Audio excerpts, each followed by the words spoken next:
Nagamit ko yung previous version nito, yung One Piece 2.0 at nasatisfy naman ako sa performance ng sapatos na iyon. At ito naman yung bagong version, pangatlong version na nilabas nila ngayon 2025. So tara pag-usapan natin kung maayos ba ang pagka-upgrade nila dito. So bago natin ito pag-usapan, update ko lang kayo guys dun sa medyas na ginawan ko ng video. So dahil sa meron na tong butas, nakita ko kahapon. Ayan, may butas na siya.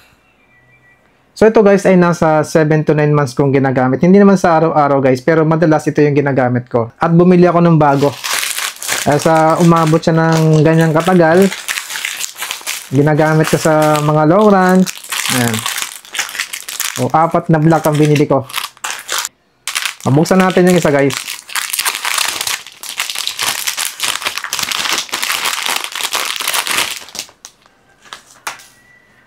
Ayan. Sa sakong nagkaroon ng butas yun sa akin. Kung interested kayo dito sa medyas, ilalagay ko po sa description ng link kung saan mabibili. Disclosure, itong sapatos na ito ay pinadala sa akin ng official store ng Xtep para itest at gawan ng review. Pero hindi ako binabayaran para gamitin o gawan ito ng review. At lahat ng sasabihin ko dito ay basic experience ko. Guys, palike naman ako ng video ko, pasubscribe naman ako. Wala naman ba itong malaking tulong ito sa paggagawa ko ng content dito sa YouTube. Maraming pong salamat sa inyo. So pag-usapan natin guys ang specs nito. Yung upper material nito guys ay jacquard, tapos marami siyang butas-butas na medyo malalaki. Tingnan nyo guys, oh. Dito rin sa kabila. Meron nakalagay ditong X running, tapos number 3. Nandito naman yung X step. Yung kanyang X na pahaba. Dito sa likod, yung gray na to ay reflectorized. Meron din siyang hawakan para kapag isusuot natin dito yung sakong ay hindi tayo nahihirapan. Kapag tinitingnan ko guys itong harapan, para siyang walang toe-cap. Pero nung tinignan ko, sinilip ko dun sa loob, meron siyang toe-cap. Tapos yung toe-cap niya guys, malambot. So hindi basta-basta magugusot itong toe box. Yung tang niya guys ay manipis. Sakto lang yung lapad. Sakto lang din yung haba. Meron siyang butas-butas. Tapos yung kanyang material ng tang ay breathable mesh. Tingnan nyo guys, oh. May nakalagay ditong X-step, tapos X-running. Meron itong 1, 2, 3, 4, 5, 6 lacing holes. Tapos yung kanyang sintas ay medyo mahaba yung kanyang sintas. Tapos itong mga stripe na to guys, reflectorized din yan. Dito naman guys sa collar lining, meron ako nakakapang foam. Sakto lang yung kapal, malambot. Meron ako nararamdaman na heel counter. So hindi basta-basta dudulas yung heel mo dito kapag tumatakbo ka. Dito naman guys sa back, dito sa part na to, hindi siya ganun katigas. Hindi naman sa sobrang lambot. Dito sa pinakalikod, matigas. So nakakatulong ito sa pagiging stable ng sapatos.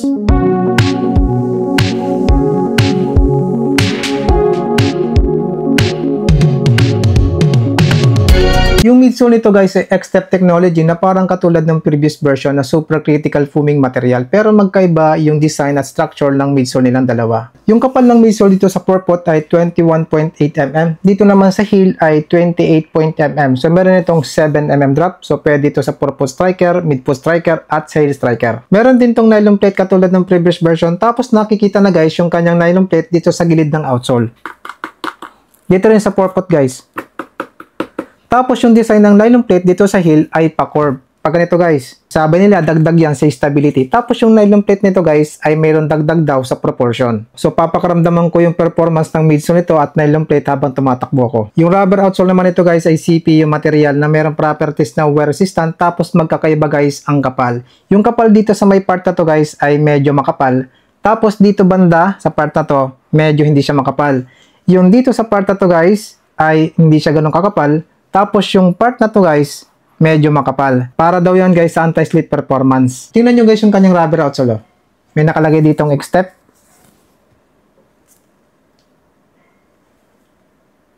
Dito sa kabila. So balikan nyo yung video na to dahil sa ipapakita ko rin yung rubber outsole nito pagkatapos kong itakbo para malaman nyo kung mabilis bang mapudpod yung rubber outsole nito o durable ba.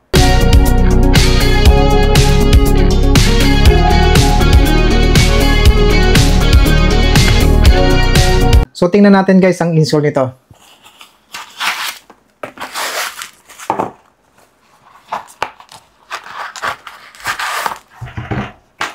So makapal, malambot. Yung pagiging malambot niya guys ay mabilis bumalik. Tapos may mga naka-emboss. Malambot din tapos mabilis bumalik. Merong butas-butas para sa pagiging breathable. Merong support sa arch. Pa-curve dito sa heel, so nakakadagdag ito sa pag-lock sa ating heel. Naka-imbus din dito sa heel. Malambot, mabilis din bumalik. Soft yung nararamdaman ko dito, hindi dumudulas. So timbangin natin ito guys kung ilang grams ito sa size 7.5.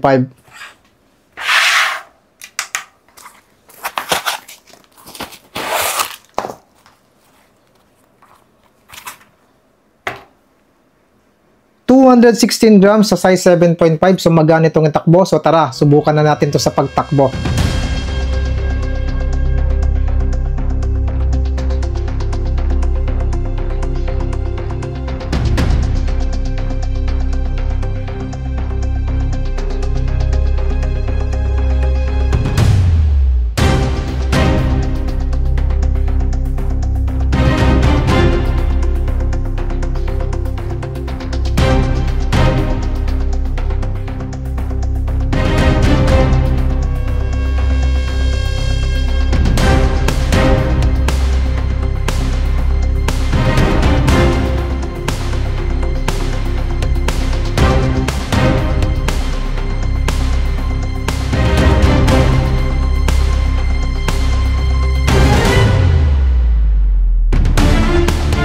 ...18 kilometers, oras 1 hour and 41 minutes, average pace 5 minutes and 38 seconds, max pace 4 minutes and 9 seconds, average SR 143 BPM. Pag-usapan natin guys ang fitting nito sa paa ko. Guys, sobra ito ng 0.5 inch. Medyo mahaba ng konti sa akin. Pero maayos naman yung fitting nito sa paa ko. Hindi maluwag at hindi naman masikip. Sakto lang. Sa tingin ko, pwede ito sa medyo malapat na paa, sa normal na lapat na paa, sa narrow ang paa. Hindi pwede guys sa malapat na paa dahil sa baka masikipan na kayo dito.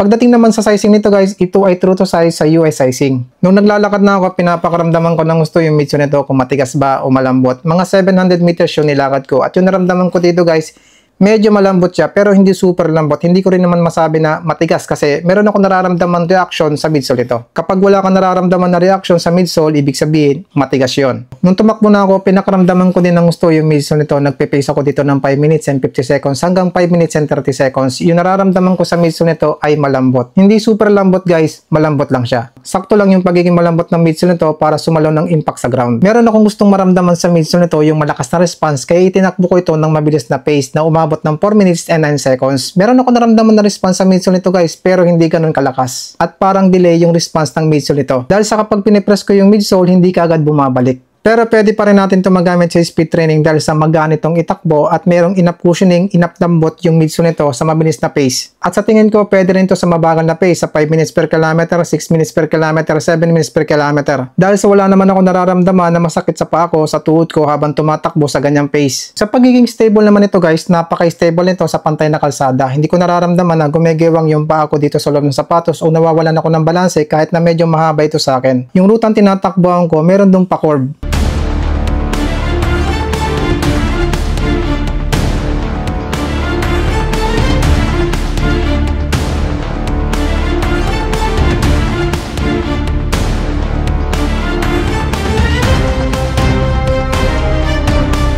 Stable yung nararamdaman ko dito. At itinakbo ko ito sa biglang likong kalsada.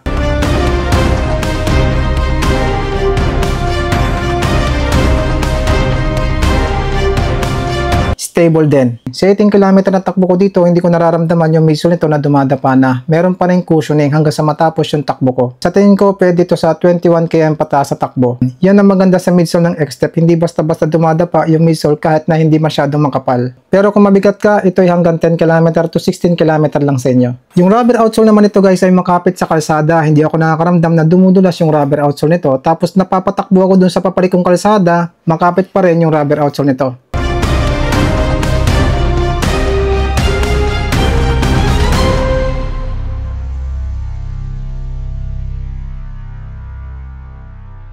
So pag-usapan natin guys ang durability nito. Ito na guys yung nangyari sa rubber outsole nito pagkatapos kong itakbo ng 18 km. Merong konting-konting gas-gas dito. Pero dito wala. Dito merong gas-gas, konting-konti lang din. Dito wala. Dito sa kabila. So para sa akin, durable yung rubber outsole nito. Tingnan naman natin guys yung mga dikit nito. kung natuklap na. Unahin natin dito sa may bandang toe box. Nakadikit pa rin. Dito sa kabila, walang tuklap. Dito sa front, nakadikit pa rin. Nakadikit pa rin. Dito sa back, walang tuklap. Dito sa kabila, nakadikit pa rin. Dito sa back, nakadikit pa rin. So matibay yung pagkadikit ng upper layer sa midsole. Ito naman guys yung kanyang midsole. Walang bitak-bitak. Dito sa kabila, wala rin bitak-bitak. So matibay yung midsole nito. Tingnan din natin guys yung mga tahi nito dito sa loob. Dahil sa meron ako nakitang post na hindi rin maganda yung pagkatahi dito sa loob. Merong sira. Ngayon kapag meron kayong sapatos na natanggap ng X-step tapos merong sira dun sa loob, ibalik ninyo. I-refund naman sila. So, tanggalin natin guys yung sintas. Logan natin para makita natin yung loob ng gusto. So, yung nakita kong post ay dito sa part na to. Sa part na to. Ayan. So far naman, maayos naman yung pagkatahi nitong natanggap ko. Wala akong nakitang natatanggal dyan na tahi. Dito sa kabila. Ayan. Maayos din naman. Yung insole, tingnan natin kung mayroong nabiyak sa insole. So, maayos naman yung insole. Walang biyak. Ito naman guys yung loob. Wala naman ako nakita na natanggal na tahi dito.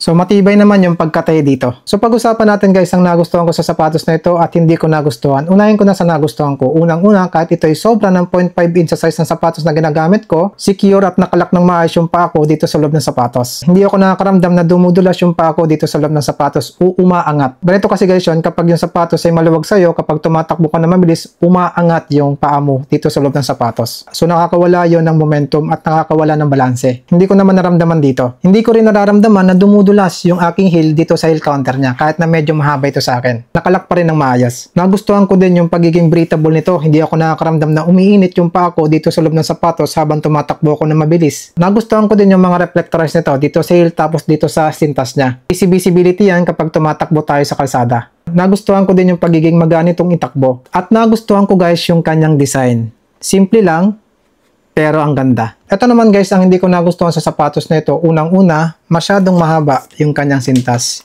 Sa tansya ko, yung ganitong haba ng sintas ay para sa 7 lacing holes, pero yung kanyang lacing holes ay 6 lang. Pangalawang hindi ko nagustuhan dito guys, ay yung kanyang malalaking butas-butas dito sa toe box. Madali makakapasok dito yung maliliit na bato o buhangin. Sana nilagyan man lang nila ito ng manipis na mesh para hindi basta-basta papasok yung maliliit na bato o buhangin. Ang pangatlong hindi ko nagustuhan sa sapatos nito guys ay yung upgrade nila dito sa midsole, yung kapal. Dahil sa binawasan nila yung forefoot nito ng 1mm at dito sa rearfoot ay 0.5mm. So ibig sabihin mas makapal pa yung midsole ng previous version. Nag-expect ako na dapat mas makapal pa itong bagong version ng midsole kaysa dito sa previous version na midsole. So yan lang muna guys ang masasabi ko sa sapatos na ito at nandito guys yung X-Step One Piece 2.0. Pagkumparahin natin yung dalawa. Unahin natin guys sa fitting. Mas maluwag ang toe box nitong bagong version. Parehas breathable ito at comfortable yung nararamdaman ko sa dalawang sapatos na ito. 7 lacing holes meron ang previous version samantalang itong latest version ay 6 lang ang lacing holes. Pero para sa akin mas maganda ang upper layer design kaysa dito sa previous version. Walang reflectorized design itong previous version pero itong latest version merong reflectorized. Sa midsole naman guys, mas makapal itong previous version kaysa dito sa latest version at mas responsive ito dahil sa mas makapal yung midsole nito. Parehas itong merong nylon plate na nakakatulong sa stability at proportion pero mas mahaba yung nylon plate ng previous version. Mas malapad naman yung nylon plate ng latest version. Sa rubber outsole naman guys, mas makapal yung rubber outsole ng previous version kaysa dito sa latest version. Kayo guys, worth it bang mag-upgrade dito sa latest version or stay muna dito sa previous version? Comment nyo naman guys. Maraming salamat po sa panonood at run safe po.